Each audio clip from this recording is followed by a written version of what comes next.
chantier, les ouvriers s'activent. Le temps presse. Les bâtiments doivent être livrés au plus tard fin décembre. C'est ici que les 167 élèves de cette école primaire de Mwale vont poursuivre leur scolarité à partir de janvier. Leurs anciens locaux, exigus et vétustes, vont être réhabilités. La mairie de Tingoni prévoit d'en faire un espace de restauration pour le groupe scolaire T13. On espère que la mise en service se fera à la rentrée de septembre 2019 parce qu'on est en phase de préparation pour consulter les entreprises. Donc il y a deux éléments qui manquent. Normalement, si on arrive à consulter les entreprises au mois de novembre, on pourrait, après la saison, premier trimestre 2019, entamer les travaux. À l'école maternelle de Tingoni, la restauration scolaire existe déjà depuis plusieurs années.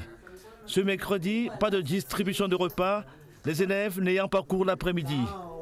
Mais en temps normal, 4 jours par semaine, les plats cuisinés à Iloni, à 17 km environ d'ici, arrivent dans ce local.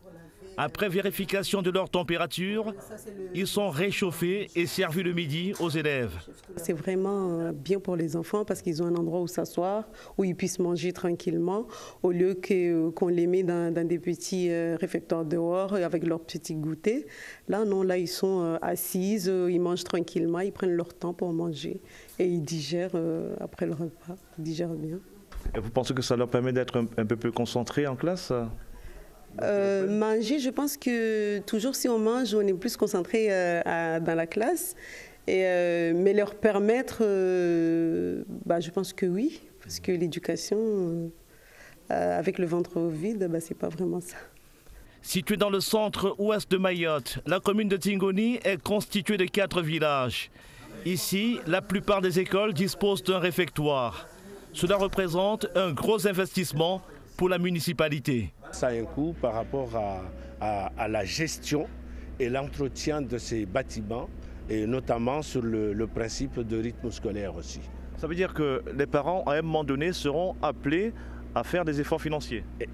Bien sûr, bien sûr. Sans dire que nous allons quand même, puisqu'il y a déjà une participation sur le repas et la collation, mais peut-être ça serait autre chose aussi. L'année dernière à Mayotte, lors du vif débat sur les rythmes scolaires, la question de la restauration dans les écoles a été un point de crispation.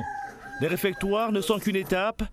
À terme, la commune de Tingoni souhaite développer les cantines scolaires, une ambition qui demande plus de moyens financiers.